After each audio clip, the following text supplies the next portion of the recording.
Hey guys, welcome back. Here's something we haven't done in a while. It's a mail time video. Well, I figure it's about time to do something. You can see I got a few packages here that's been sent in. Actually, one package was purchased, but it also has some additional stuff in it that I didn't know that they were going to send. So let's get right to it and see what we got here. Now, this first package actually came in from a Patreon member. He had a piece of equipment he was no longer interested in working in. I didn't get permission to mention his name, so I won't. I'll just say he is a Patreon member, and we talked through private messages. So let's go ahead and I'll get this opened up and show you what we have. Alright guys, here we go. Tectronics 455 oscilloscope. Now these scopes were some pretty good scopes back in this day. Like I say, he has been working on this. As you can see, there's a bag of a bunch of capacitors that he's replaced, and there's a lot of screws in here. And here are some more screws and just like 2 probes in the bag. Yep, there's 1 probe times 1 times 10. With the ground lead. This is a B&K precision probe, which will work fine with this. And also there's a P6105 1000 megahertz 13 picofarad capacitance. So these should work fine also. Now there was some damage to the bottom case. You can see there's some plastic in this bag, so we'll have to go through that and see can't we sort that out. So the Tectronics 455 is a 50 megahertz dual trace oscilloscope, and these are still great for working on HF equipment.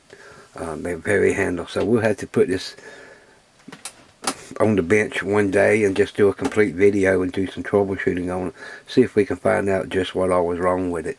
So thanks to my Patreon member for sending this in to us. This will be a nice little addition to the shop with the rest of the vintage Tectronics scopes that I have. So next we have a package here that came from it just say shipping department. I've already opened part of it up and realized this was something that somebody sent in.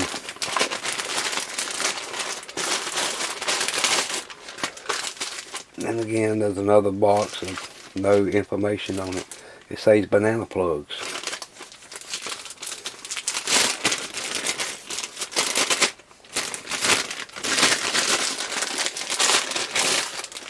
Somebody sent some banana plugs.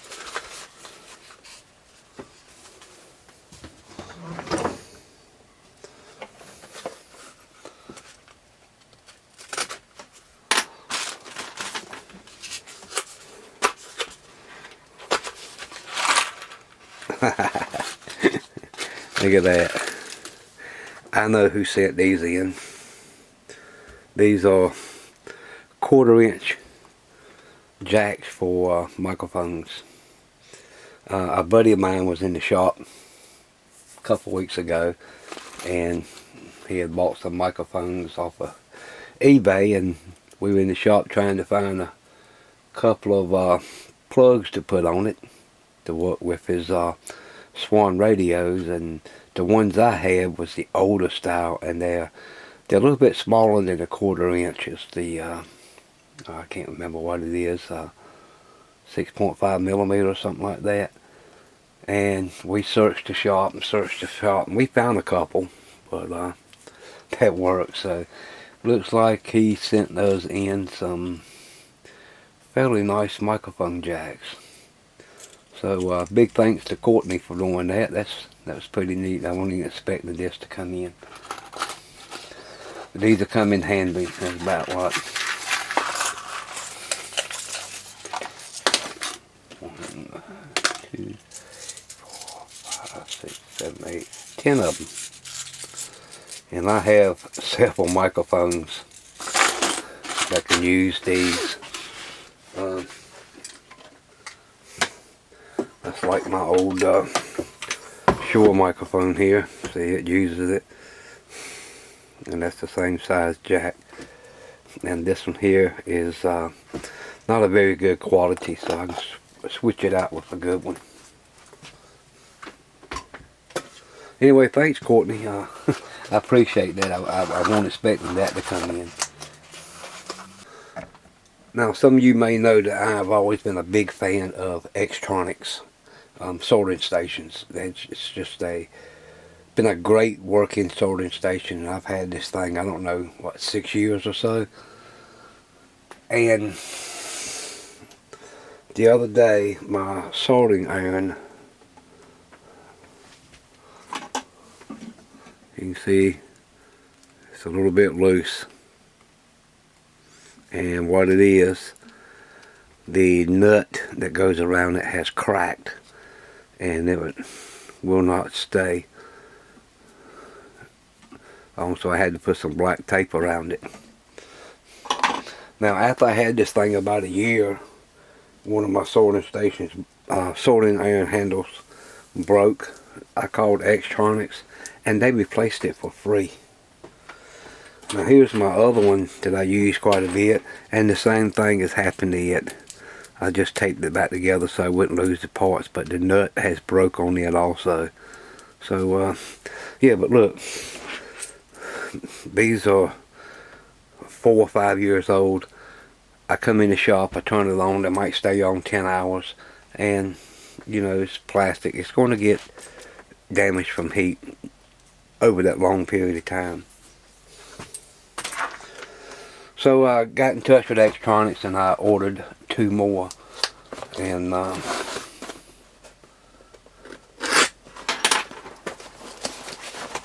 ordered some soldering iron tips.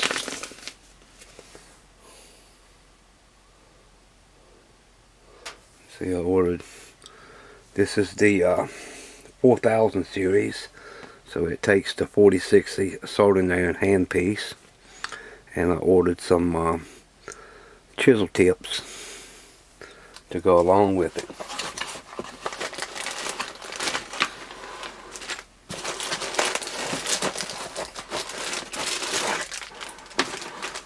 So that's the 2 hand pieces. And there's the 2 packs of soldering iron tips that I ordered. And what I found interesting is the hand pieces came in, and both of them has extra heating elements in with it. See, I wasn't expecting that. I did not order those. They throw them in free of charge. So you can't beat that. This is why I've always liked Tectronics, because they go above and beyond to make their customers happy. And like I say, it's been a great soldering station. Other than, you know, parts wearing out from age, I've had no problems with it whatsoever. So I had someone make a comment on one of my videos about how dirty my irons were. Yeah, it's a little dirty. It's been used. You know, I clean it when I use it, but you know, when they get age on them, they are going to get dirty. So the first thing I want to do is change out this tip, because I do not use these conical tips that much.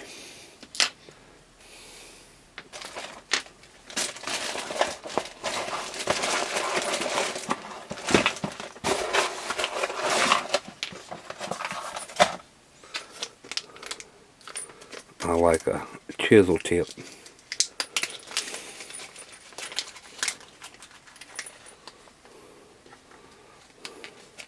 And that's only a 1.5 millimeter chisel tip. This tip gives me the use of through hole and surface mount stuff when I want to use surface mount stuff with it.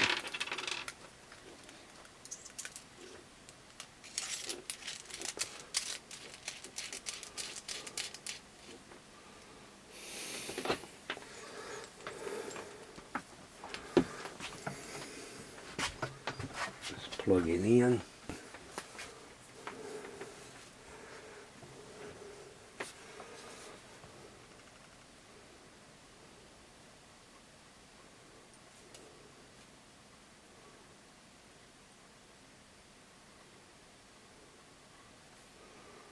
Go ahead and put some solder on the end of it.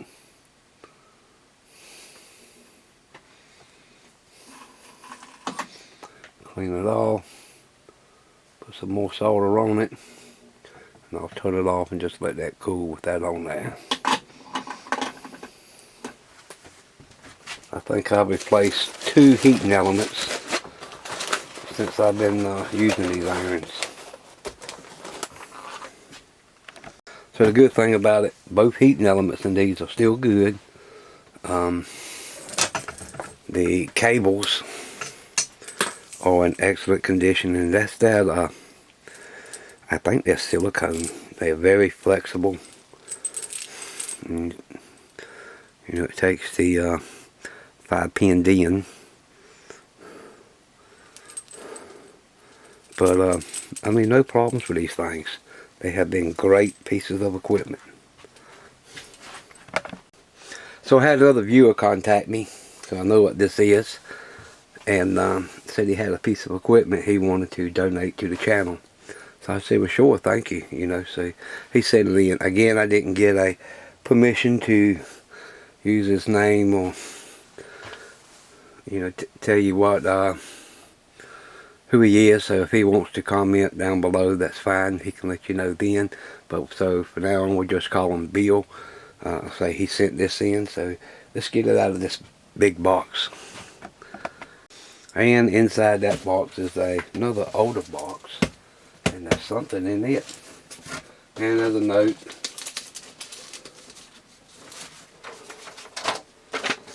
And it says, buddy, here is an Icom IC R70. Hope it got to you undamaged.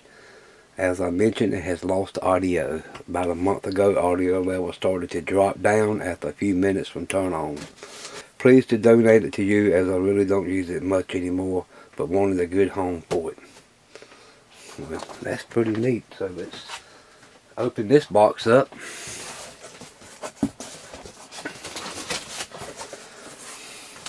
And inside this box is the original box that the R70 came in.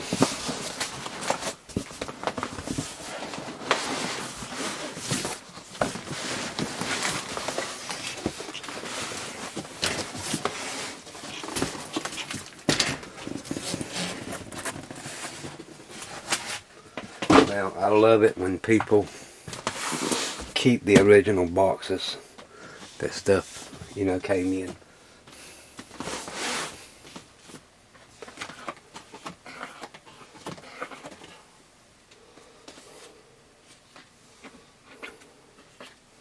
I just love these old boxes.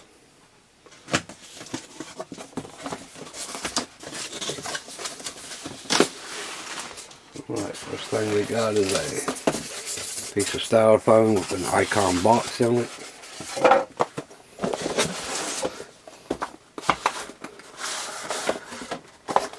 I'm going to guess this is probably the power cord. Yep, power cord, fuses. There's a 1/8 jack and a couple of RCA connectors, RCA jacks, and the power cord. Included is the original instruction manual.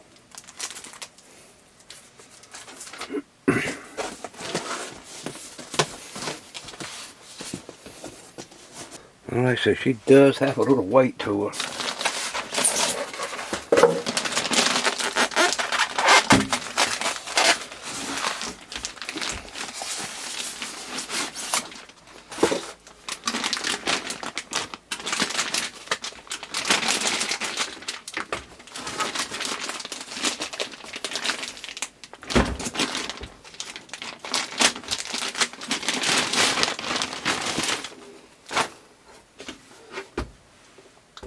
Look at there.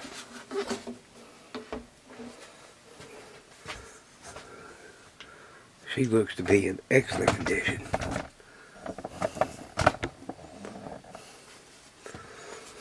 I mean, I see nothing worn on the front.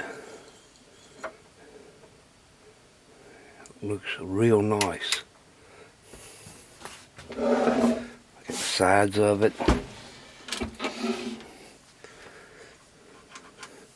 I've seen these break off from people pushing them up against something and hitting the back of a cabinet or something and popping those off.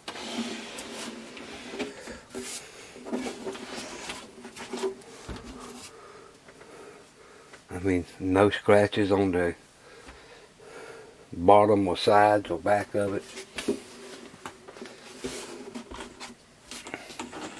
We got a little scratch right here in the middle over the cover, but other than that, it looks fairly good. I say a 8 out of 10.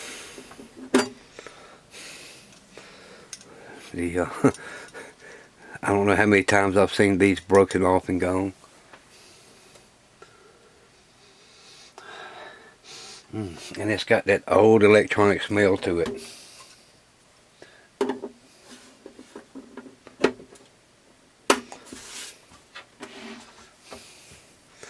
Well, I say let's power it up and verify what he said. Okay, AC's plugged in. Make sure all the buttons are set somewhere where they need to be.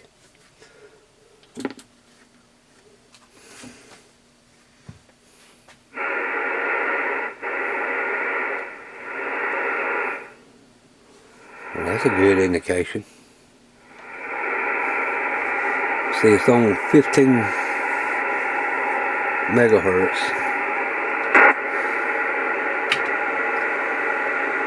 Frequency. Megahertz.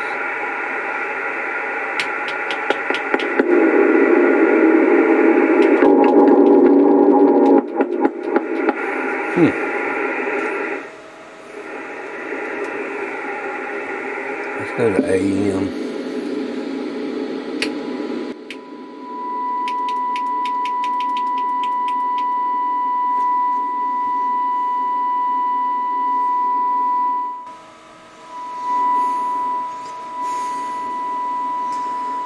That's a minus 77 dBm, as you can see. And we're getting about a S4 on the meter, maybe just below it. So I guess it looks like the it's going to be an intermittent problem. As he said, you know, he could tap on it, it would come back to life, and he was thinking maybe the component had went bad, but the trip has brought it back to life somewhat. It should be somewhere around the S9 at that signal level.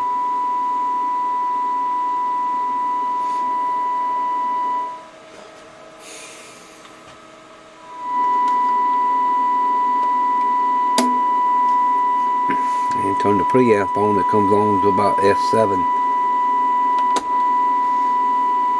Well, let's put it on an antenna and see what we get. Alright, we'll try 20 meters.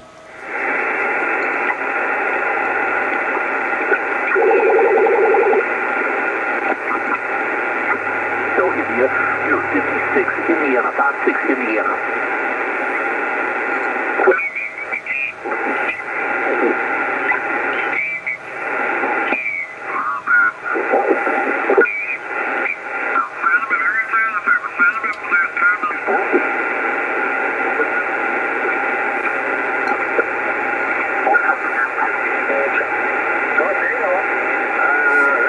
Turn the preamp on.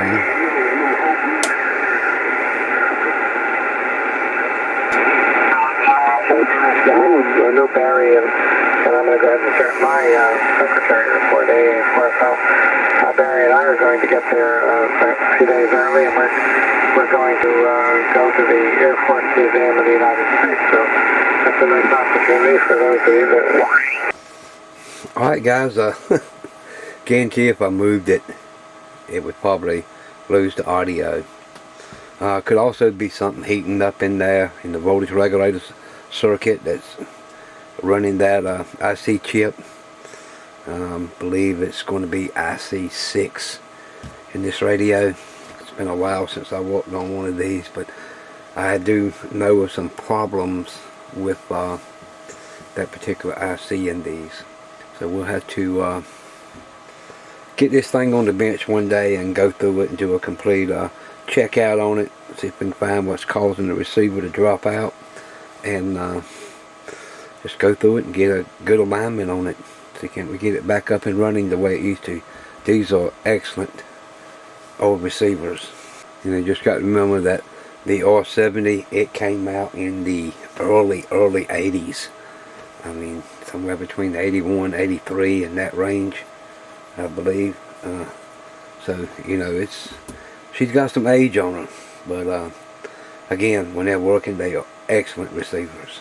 So, big thanks to the viewer that sent this in. It'll be nice to have on the bench and sit down and listen to. So, big thanks to the viewer that sent it in. So, we got one more late arrival here that came in. And, I opened it up in the house because I didn't know who it was from. I know where it came from. It's actually from Northridge Fix. And what we got here is the solder sucker.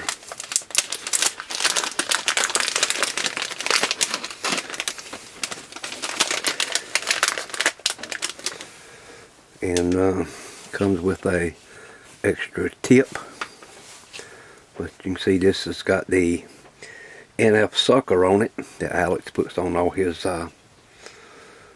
tools that he sells.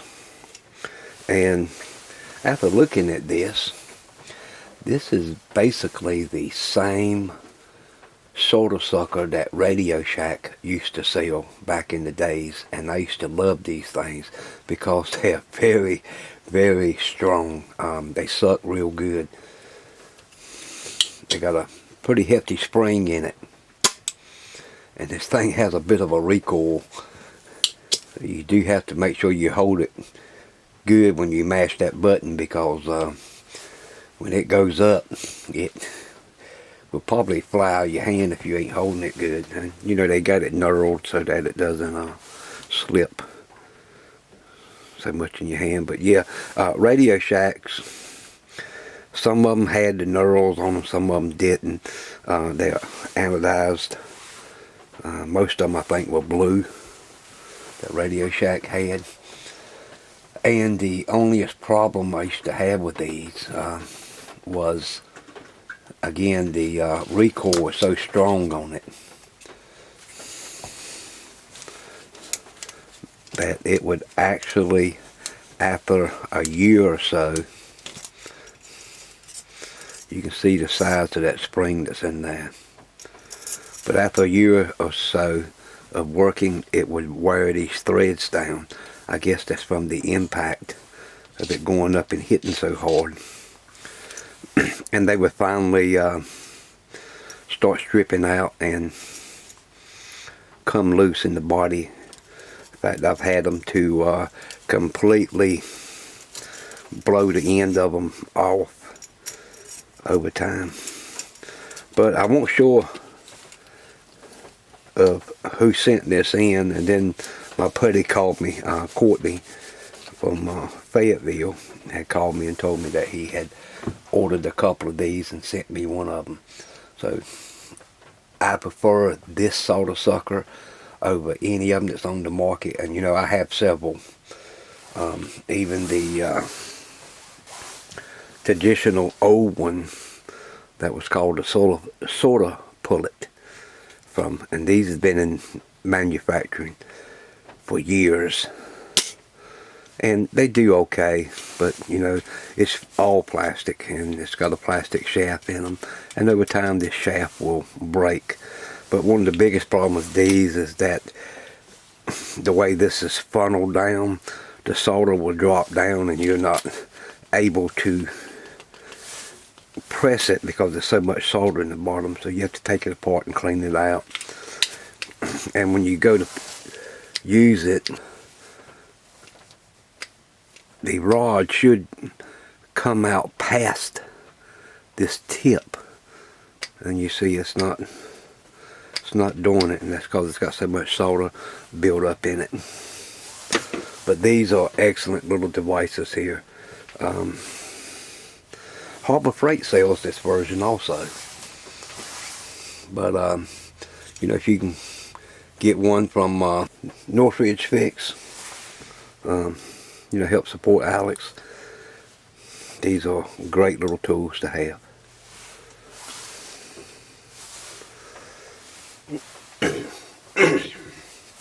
Yeah, but if you go on the internet, you can find these, and you know, you can get one from Northridge Fix and help support Alex a bit. That's fine also. But you would love these things. Alright guys, so there you go. Wasn't a whole lot of stuff, but it was some nice stuff that will be real fun to play with in the future and to make videos off of. So guys, appreciate you watching. Hoping to get some, got a lot of videos I need to get edited and get up, so we'll get that up soon as we can. You know, leave your comments down below, and if you know, for cards, letters, or stuff you want to send in, click on the Show More tab. You can follow the information down below, and we appreciate everything that y'all do. Thanks for watching guys. We'll see you in the next video. Bye now.